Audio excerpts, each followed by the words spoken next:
నమస్తే, welcome to INB news. ముందుగా headlines.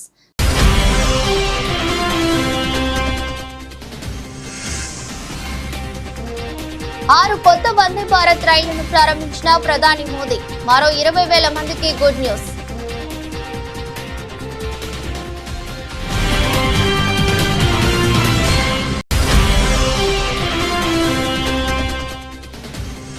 Hydraa చట్టబద్ధతపై కీలక వ్యాఖ్యలు చేసిన కమిషనర్ రంగనాథ్.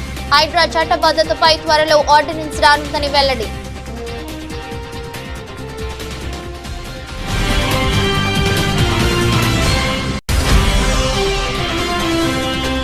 ట్యాంక్ బండ్పై వినాయక నిమజ్జనం లేదంటూ ఫ్లెక్సీలను, బారికేడ్లను, జాలీలను ఏర్పాటు చేసిన పోలీసులు. ప్రభుత్వం వెంటనే నిమజ్జన ఏర్పాట్లు చేయాలని డిమాండ్ చేసిన భాగ్యనగర్ గణేశోత్సవ సమితి నేతలు.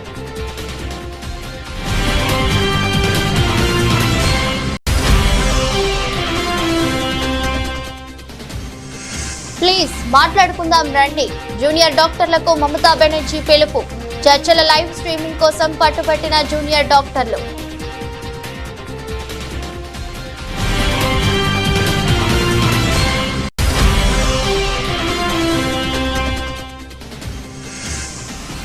ఎంఎస్ ధోనిపై కీలక నిర్ణయానికి వచ్చిన సిఎస్కే. ఇక అంతా బీసీసీఐ చేతుల్లోనే.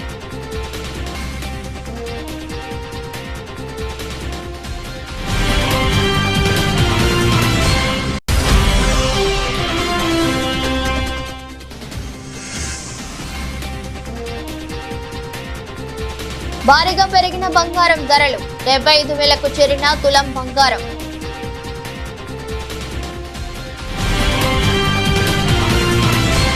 ఈ రోజు వారు కొత్త వందే భారత్ రైలును ప్రధాని మోదీ జెండా ఊపి ప్రారంభించారు. ఈ రైలు నిర్వహణ వల్ల కనెక్టివిటీ, సురక్షిత ప్రయాణం, ప్రయాణికులకు సౌకర్యాలు పెరుగుతాయి. ఈ మేరకు రైల్వే మంత్రిత్వ శాఖ వెల్లడించింది. కొత్త వందే భారత్ రైలు నిర్వహణలతో వాటి సంఖ్య 54 నుంచి 60కి పెరుగుతుందని రైల్వే మంత్రిత్వ శాఖ విడుదల చేసిన ప్రకటనలో పేర్కొంది. ప్రధాని నరేంద్ర మోదీ ఆదివారం జార్ఖండ్ లో 6 కొత్త వందే భారత్ రైళ్లను జెండా ఊపి ప్రారంభించారు. అంతకుముందు ప్రధాని మోదీ జంషెడ్పూర్ పర్యటన రద్దు చేయబడింది. దీని తరువాత ప్రధాని రాంచీ విమానాశ్రయం నుంచి ఆన్లైన్ లో వివిధ పథకాలను ప్రారంభించారు. భారీ వర్షం కారణంగా ఈ నిర్ణయం తీసుకున్నారు. ఈ కారణంగా రోడ్ షో కూడా రద్దయింది. జార్ఖండ్ ను వేగంగా అభివృద్ధి చేసేందుకు కేంద్ర ప్రభుత్వం కట్టుబడి ఉందని ప్రధాని మోదీ సందర్భంగా తెలిపారు. इस साल झारखंड में रेल इंफ्रास्ट्रक्चर के विकास के लिए 7,000 करोड़ रुपए से ज्यादा का बजट दिया गया है। अगर हम इसकी तुलना 10 साल पहले मिलने वाले बजट से करें तो ये 16 गुना ज्यादा है।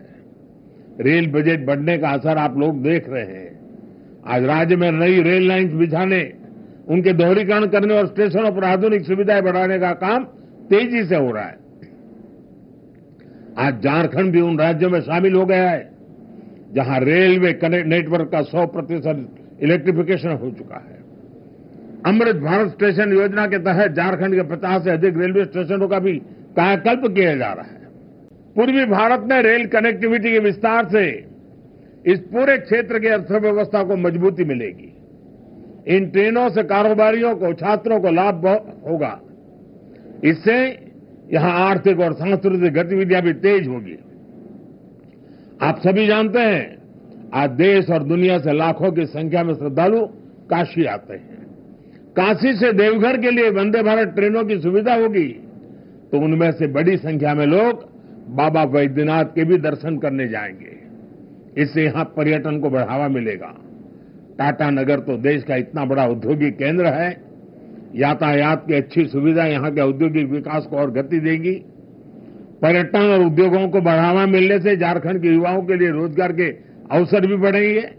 ఢిల్లీ సీఎం అరవింద్ కేజ్రీవాల్ సంచలన నిర్ణయం తీసుకున్నారు. ఆమ్ ఆద్మీ పార్టీ కార్యకర్తల మీటింగ్ లో మాట్లాడుతూ తాను నిర్దోషిగా బయటపడే వరకు సీఎం పదవిలో ఉండనని, 2 రోజుల్లో ముఖ్యమంత్రి పదవికి రాజీనామా చేస్తానని ప్రకటించారు. మహారాష్ట్రతో పాటే నవంబర్లో ఢిల్లీలో ఎన్నికలు నిర్వహించాలని తాను అగ్ని పరీక్షకు సిద్ధంగా ఉన్నట్లు స్పష్టం చేశారు. ప్రతి వీధికి, ఇంటికి వెళ్లి తాను నిర్దోషినైతేనే ఓట్లేయాలని ప్రజలను అడుగుతానన్నారు. कोर्ट ने हमें बेल दे दी, अभी बेल तक ही दे सकता था। अब ये केस चलेगा। मैंने वकीलों से पूछा, मैंने कहा मेरा दिल कहता है कि जब तक ये मैं कोर्ट से बरी होके ना आ जाऊं तब तक मैं सीएम की कुर्सी पे नहीं बैठूंगा। उन्होंने कहा जी ये 10 साल चलेगा केस। कोई कह रहा है 15 साल चलेगा केस, कोई कह रहा है 20 साल चलेगा केस। तो केस यह भी लंबा चलेगा। आज कोर्ट जितना कर सकता था, कोर्ट ने हमारे पक्ष में निर्णय लिया है, हमें बेल दे दी। उन्होंने ऐसे कानून में जिसमें बेल मिलनी नामुमकिन होती है, उन्होंने बेल दे दी। आज मैं आपकी अदालत में आया हूं, जनता की अदालत में आया हूं, आपसे पूछने के लिए आया हूं, क्या आप केजरीवाल को ईमानदार मानते हो कि गुनहगार मानते हो?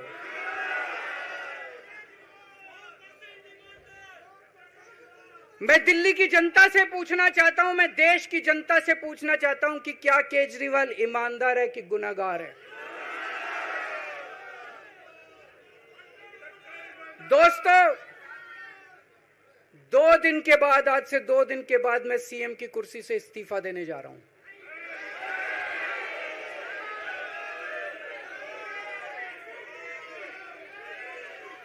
और मैं तब तक सीएम की कुर्सी पे नहीं बैठूंगा जब तक जनता अपना फैसला ना सुना दे।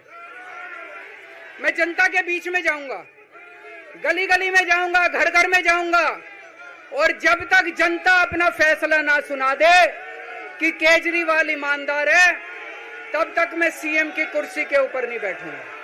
కరీంనగర్ లో గణేష్ నిమజ్జనం జరిగే మానకొండూరు చెరువు వద్ద ఏర్పాట్లను ఎమ్మెల్యే కవ్వంపల్లి సత్యనారాయణతో కలిసి రవాణా మరియు బీసీ సంక్షేమ శాఖ మంత్రి పొన్నం ప్రభాకర్ పరిశీలించారు. నిమజ్జనం కోసం ఎలాంటి ఇబ్బందులు లేకుండా చూడాలని కలెక్టర్, మున్సిపల్ అధికారులకు ఆదేశాలు జారీ చేశారు.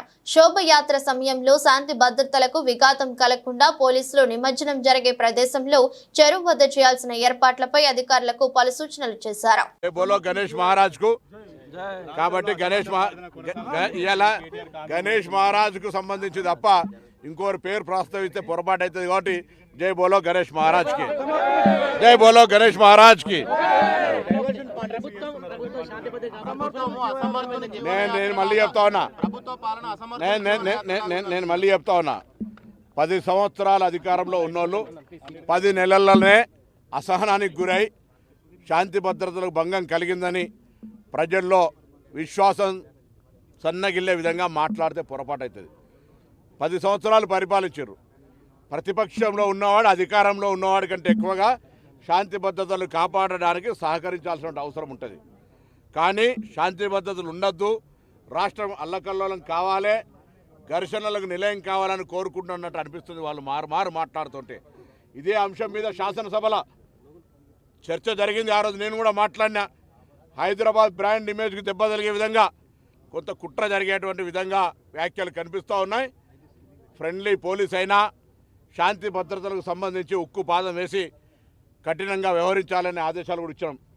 నిన్న కూడా 3 రోజుల కింద city police commissioner, Hyderabad collector అందరం కూడా హైదరాబాద్ కలెక్టరేట్లో సమావేశం పెట్టి చెప్పడం జరిగింది.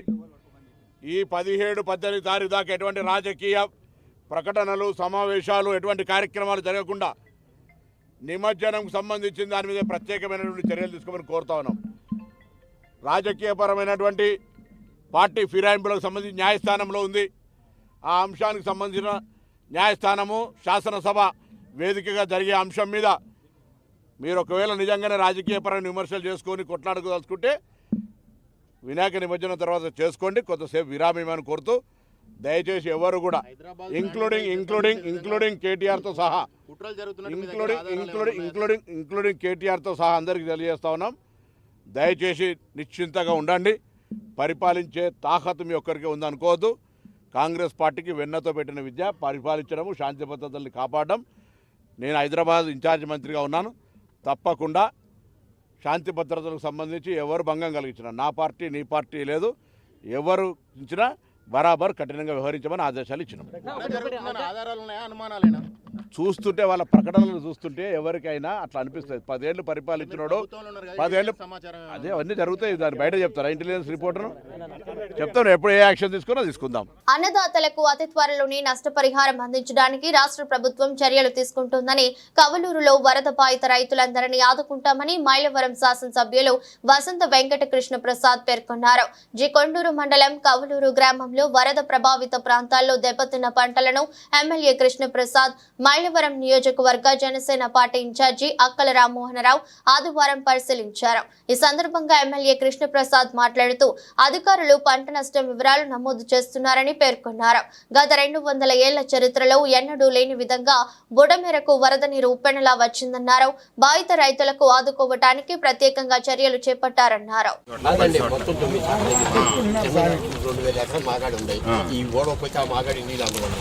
అట్లా కాదండి, ఇప్పుడు మీరు ఊళ్ళో వాళ్ళు రైతులు మీరు చేసుకుంటారా? వరకు నన్ను కాంట్రాక్టర్ పిలిచి చేపిస్తామంటారా? మీరందరూ ఒక మాట అనుకొని ఏ ఊరు పనులు ఆ ఊరు రైతులకి అప్పచెప్తున్నాను, మీరు చేసుకుంటా అంటే ఓకే. అది ఉంది, నాకు కొద్ది కాదు నా మాట ఎంతనా తెగనాయి. హిమాలయాల ఎక్కాల్లో ఒక పెట్టెక్కాలి కదా, ఒక చోట నుంచి మొదలవ్వాలి కదా, పని చేసుకోవటమే. నేను ఇంత అయితే అంత అయితే నేను చెప్పట్లేదు, ఎంత దిగా పని చేసుకుందాం. 2, ఇప్పుడు ఈ రోడ్డు కూడా డిస్టర్బ్ అయింది కదా, ఈ రోడ్డు మరి మీరు పోసుకుంటారా? ఇది కూడా హైడ్రాకు చట్టబద్ధతను కల్పిస్తూ త్వరలో ఆర్డినెన్స్ రానుందని హైడ్రా కమిషనర్ రంగనాథ్ వెల్లడించారు. హైదరాబాద్ లో ఏర్పాటు చేసిన మీడియా సమావేశంలో మాట్లాడుతూ కొంతమంది హైడ్రా చట్టబద్ధతపై ప్రశ్నిస్తున్నారని, కానీ ఇది చట్టబద్ధతేనని స్పష్టం చేశారు. కార్యనిర్వాహక తీర్మానం ద్వారా హైడ్రాను ఏర్పాటు చేసినట్లు చెప్పారు. ఆ మేరకు జీవో నంబర్ 99 ద్వారా జూలై 19న హైడ్రా ఏర్పాటైందని వివరించారు. హైడ్రాకు చట్టబద్ధత కల్పిస్తూ అక్టోబర్ నెలలోపు ఆర్డినెన్స్ రానుందన్నారు. హైడ్రాకు విశేష అధికారాలు కూడా రాబోతున్నాయని తెలిపారు. 6 వారాల తర్వాత అసెంబ్లీలో హైడ్రా బిల్లు వస్తుందని, మున్సిపాలిటీలు, నీటిపారుదల, రెవెన్యూ శాఖలకు సహకారం అందిస్తామన్నారు. గ్రే హౌన్స్ టాస్క్ ఫోర్స్ తరహాలో హైడ్రా పనిచేస్తుందని వివరించారు. Shortly, there is an ordinance which is likely to come up probably in the next month or so. దానికి కావాల్సినటువంటి హోంవర్క్ కూడా జరుగుతున్నది. So powers under various acts will be delegated on to Hydraa. ఆర్డినెన్స్కి అంటే దానికి ఫస్ట్ కొంత it is preceded by some ఇప్పుడు WALTA కిందో, లేకపోతే ఒక మున్సిపల్ యాక్ట్ కిందో, లేకపోతే జిహెచ్ఎంసీ యాక్ట్ కిందో, ఇట్లా ఇరిగేషన్ యాక్ట్ కిందో, ఇట్లా రకరకాల యాక్ట్స్ కింద ఆ పవర్స్ని డెలిగేట్ చేయడానికి ఆ డిపార్ట్మెంట్స్ నుంచి lot of information is being taken. And తర్వాత ఒక పాలసీ డాక్యుమెంట్ కింద once it gets approved in the cabinet, then an ordinance will be formulated. Ordinance తర్వాత న్యాచురలీ నెక్స్ట్ అంటే అసెంబ్లీ సెషన్లో within 6 weeks it has to be passed as a legislation.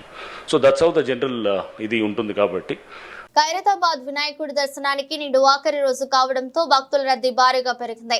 భక్తులు భారీగా చేరుకుని గణనాథుడిని దర్శించుకుంటున్నారు. ఈ సందర్భంగా హర్యానా గవర్నర్ బండారు దత్తాత్రేయ గణనాథుడిని దర్శించుకున్నారు. ఈ సందర్భంగా ఉత్సవ కమిటీ సభ్యులు ఆయనను సన్మానించారు.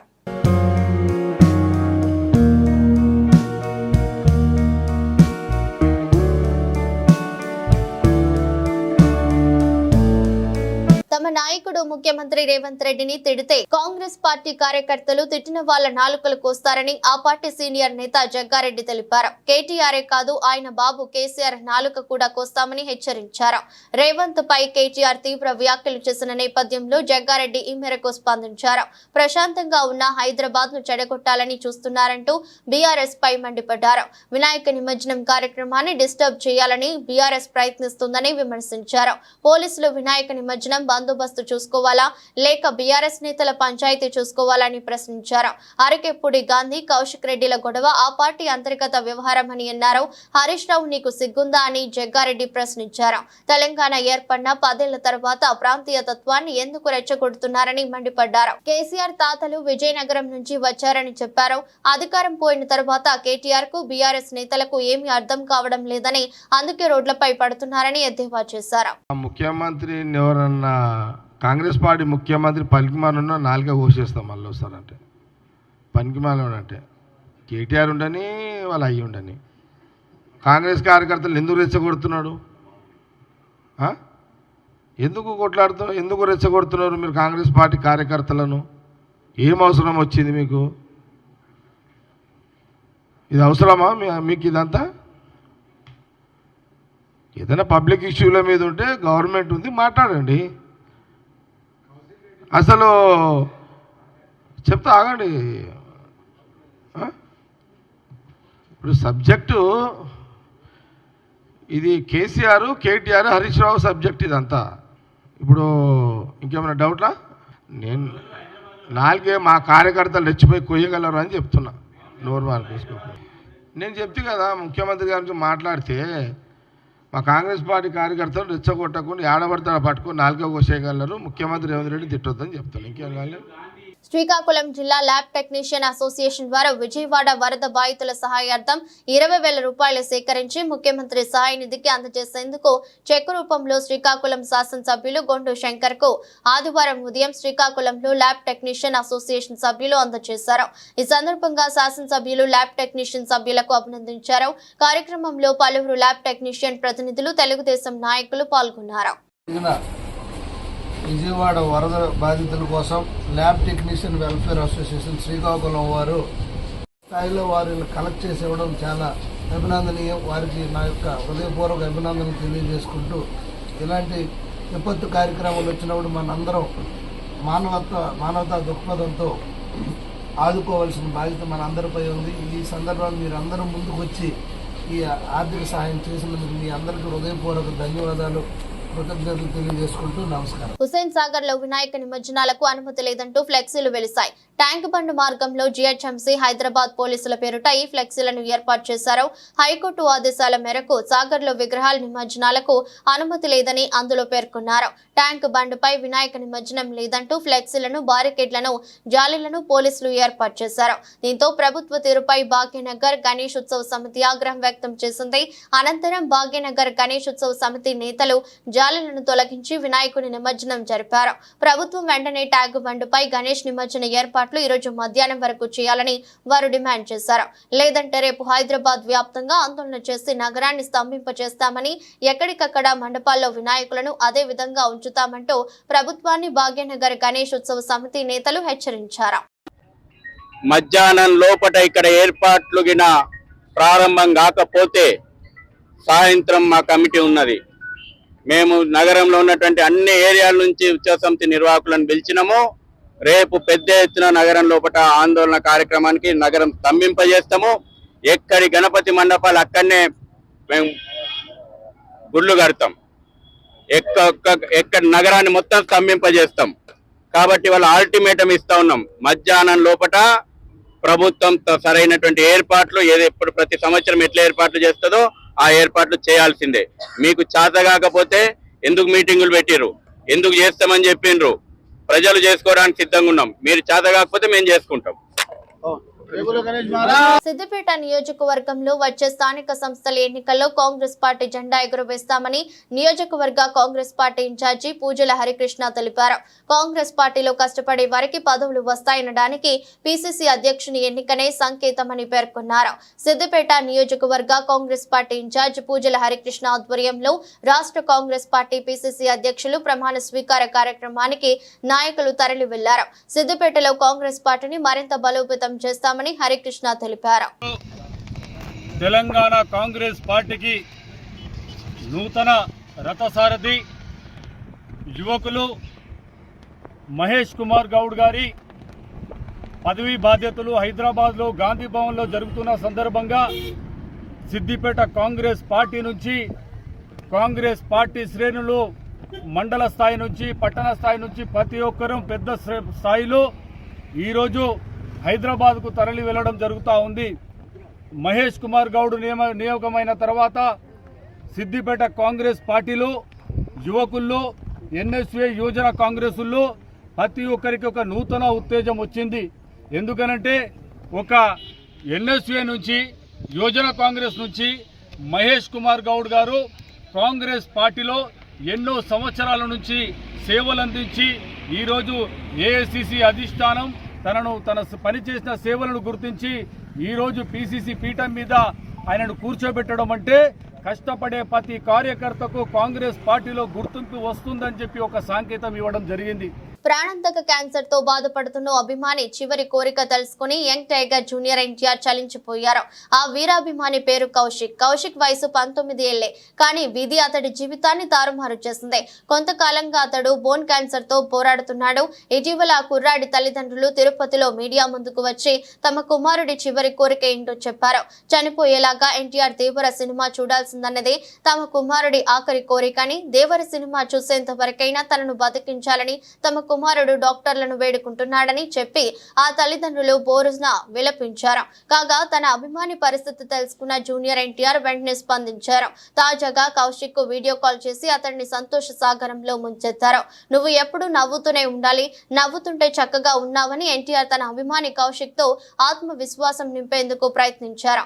మీతో మాట్లాడతానని అసలు అనుకోలేదు అని కౌశిక్ చెప్పగా, భలేవాడివే, అభిమానులతో మాట్లాడకుండా ఎలా ఉంటానని ఎన్టీఆర్ బదులిచ్చారు. ఎలా ఉన్నావంటూ కౌశిక్ ఆరోగ్య పరిస్థితిపై ఎన్టీఆర్ అడిగి తెలుసుకున్నారు. క్యాన్సర్ ను జయించి రావాలని పేర్కొన్నారు. సినిమా సంగతి తర్వాత ముందు నీ ఆరోగ్యం బాగుపడాలి, మీ అమ్మా నాన్నలను చూసుకోవాలని ఆకాంక్షించారు. హలో సార్, హాయ్ సార్,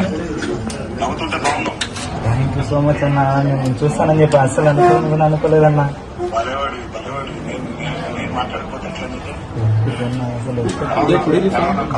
బాగుండన్న, మన ధైర్యంగా ఉందన్న, ఏం ప్రాబ్లం లేదు. త్వరగా ట్రీట్మెంట్ తీసుకుని తొందరగా బయటకు వస్తాను.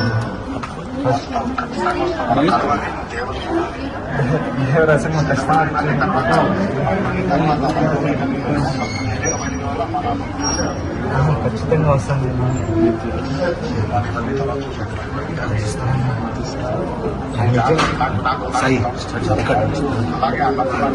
నాలుగుతూనే ఉంటానన్న, ధైర్యంగా నేను బయటకు వస్తాను.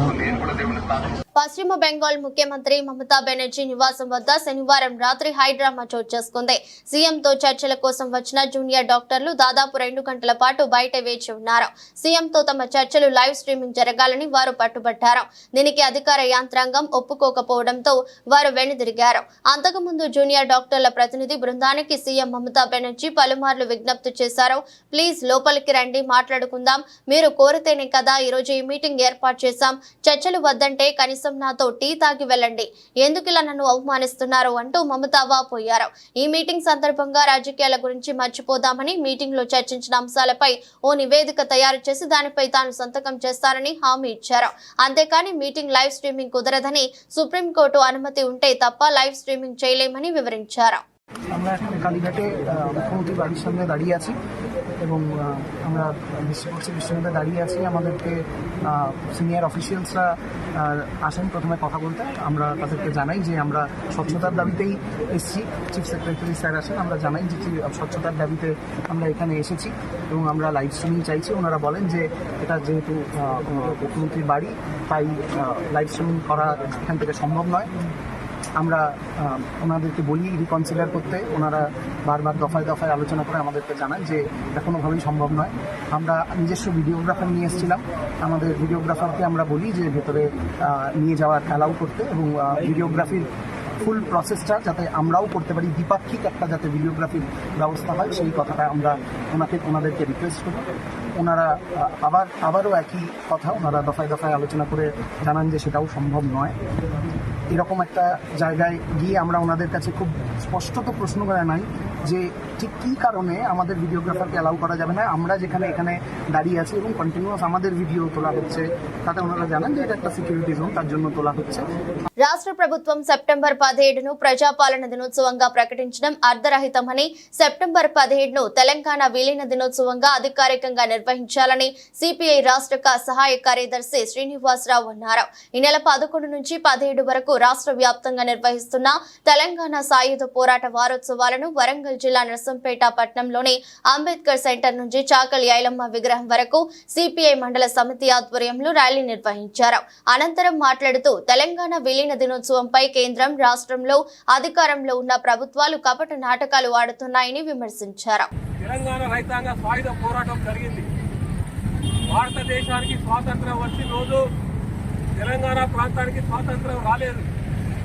తెలంగాణ ప్రాంతంలో నిజాం నవాబు ఈ ప్రాంతాన్ని పరిపాలించి ఈ ప్రాంతం ఒక ప్రత్యేక దేశంగా ఉంచుకుంటారని చెప్పి, లేదంటే ఈ ప్రాంతాన్ని పాకిస్తాన్లో కలుపుతారని చెప్పి రకరకాల అభిప్రాయాలతో ఉన్నప్పుడు ఈ ఈ ప్రాంతంలో మరి ఏదైతే నిరంకుశత్వం కొనసాగుతా ఉన్నదో దాన్ని అంతమొందించాలనేటువంటి లక్ష్యంతో ఈ ప్రాంతాన్ని భారతదేశం లోపల విలీనం చేయాలి అనేటువంటి లక్ష్యంతో 1945 సెప్టెంబర్ 11వ తారీఖు నాడు ఉగ్గం మొయినుద్దీన్, రావి నారాయణ రెడ్డి, బద్దమెల్లారెడ్డి వీరు సాయుధ పోరాటానికి పిలిపిస్తే ఈ ప్రాంతం లోపల గ్రామాన వెట్టి చాకిరికి వ్యతిరేకంగా మరి నిజాం నిరంకుశత్వానికి వ్యతిరేకంగా ప్రతి ఒక్కరూ కూడా పోరాటం చేసి దాదాపుగా 4500 మంది కమ్యూనిస్ట్ పార్టీ కార్యకర్తలు, ప్రజలు అమరులై ఈ ప్రాంతాన్ని విముక్తి చేయడం జరిగింది. ఈ ప్రాంతాన్ని భారతదేశం లోపల విలీనం చేసినటువంటిది 1948 సెప్టెంబర్ 17వ తారీఖు నాడు తెలంగాణ ప్రాంతం భారతదేశం లోపల విలీనమైంది. అంటే ఈ ప్రాంతానికి స్వాతంత్రం వచ్చింది సెప్టెంబర్ 17, 1948. కానీ ఈ చరిత్రను ఈరోజు ఉన్నటువంటి పాలకులు, గత పాలకులు ఈ చరిత్రను విస్మరిస్తూ ఉన్నారు. ఈ చరిత్రను కొంతమంది వక్రీకరిస్తూ ఉన్నారు. తదుపరి ఐపీఎల్ సీజన్ కు ముందు ఆటగాళ్ల మెగా వేలం జరగనుండటంతో బీసీసీఐ ఇందుకు సంబంధించిన కసరత్తులు చేస్తోంది. ముఖ్యంగా ఆటగాళ్ల రిటెన్షన్ సంఖ్యపై వివిధ ఫ్రాంచైజీలు చేసిన సూచనలను ఐపీఎల్ పాలక మండలి పరిశీలిస్తోంది. కొన్ని ఫ్రాంచైజీలు గరిష్టంగా 8 మంది ఆటగాళ్లను రిటైన్ చేసుకోవడానికి అవకాశం ఇవ్వాలని కోరాయి. అయితే కొన్ని ఫ్రాంచైజీలు మాత్రం ఒక ఆటగాడిని కూడా నిలుపుదల చేసుకోవడానికి ఆసక్తి చూపలేదని తెలుస్తోంది. మొత్తంగా చూస్తే 5 నుంచి 6 మంది ఆటగాళ్లను రిటైన్ చేసుకునేందుకు బీసీసీఐ అవకాశం ఇవ్వవచ్చనే ఊహాగానాలు వెలువడుతున్నాయి. దీనిపై బీసీసీఐ ఇంతవరకు అధికారిక ప్రకటన ఏమీ చేయలేదు. నిజానికి ఆగస్టు చివరి నాటికి రిటైన్ ఆటగాళ్ల సంఖ్యపై ప్రకటన చేయాల్సి ఉన్నప్పటికీ సెప్టెంబర్ చివరి వరకు వేచి చూడాలని భావిస్తున్నట్టు సమాచారం. రిటైర్ అయిన ఆటగాళ్లను అన్క్యాప్డ్ గా వర్గీకరించాలంటూ వచ్చిన విజ్ఞప్తిని పరిశీలిస్తుండటమే ఈ జాప్యానికి కారణంగా ఉన్నట్టు తెలుస్తోంది. దేశంలో గత కొన్ని రోజులుగా బంగారం, వెండి ధరల్లో హెచ్చుతగ్గులు కనిపిస్తున్నాయి. ఈ క్రమంలోనే బంగారం, వెండి ధరలు మళ్లీ పుంజుకున్నాయి. అంతర్జాతీయ మార్కెట్లో కొనసాగుతున్న ధోరణుల నేపథ్యంలో బంగారం, వెండి ధరల్లో హెచ్చుతగ్గులు కనిపిస్తున్నాయి. ఈ క్రమంలోనే బంగారం, వెండి ధరలు మళ్లీ పుంజుకున్నాయి. దీంతో హైదరాబాద్, విజయవాడలో 24 క్యారెట్ల బంగారం ధర 10 గ్రాములకు ఉదయం 6:25 నాటికి 430 పెరిగి 74,890కి చేరగా 22 క్యారెట్ల పసిడి ధర 10 గ్రాములకు 68,650కి చేరుకుంది. మరోవైపు దేశ రాజధాని ఢిల్లీలో 22 క్యారెట్ల 10 గ్రాముల బంగారం ధర 68,880కి చేరుకోగా 22 క్యారెట్ల బంగారం ధర 10 గ్రాములకు 75,040 స్థాయికి చేరుకుంది. ఇక వెండి ధర కూడా కేజీకి ఏకంగా 2,400 రూపాయలు పెరిగింది. వార్తలు ముగించే ముందు మరోసారి హెడ్లైన్స్.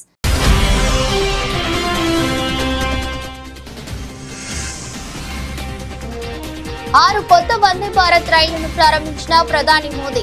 మరో 20,000 మందికి గుడ్ న్యూస్.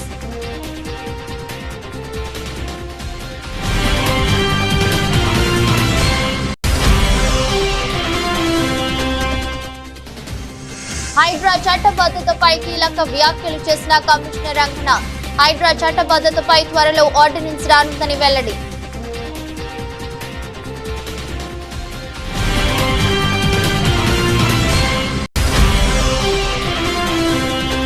ట్యాంక్ బండ్పై వినాయక నిమజ్జనం లేదంటూ ఫ్లెక్సీలను, బారికేడ్లను, జాలీలను ఏర్పాటు చేసిన పోలీసులు. ప్రభుత్వం వెంటనే నిమజ్జన ఏర్పాట్లు చేయాలని డిమాండ్ చేసిన భాగ్యనగర్ గణేశోత్సవ సమితి నేతలు.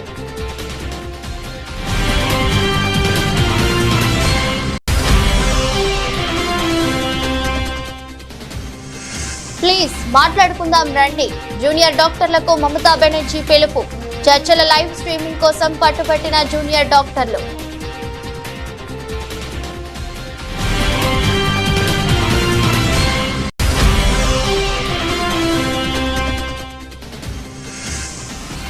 ఎంఎస్ ధోనిపై కీలక నిర్ణయానికి వచ్చిన సిఎస్కే. ఇక అంతా బీసీసీఐ చేతుల్లోనే.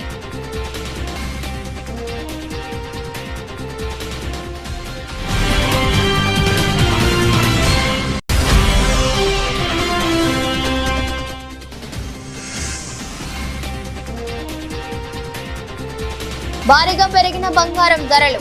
75,000కు చేరిన తులం బంగారం.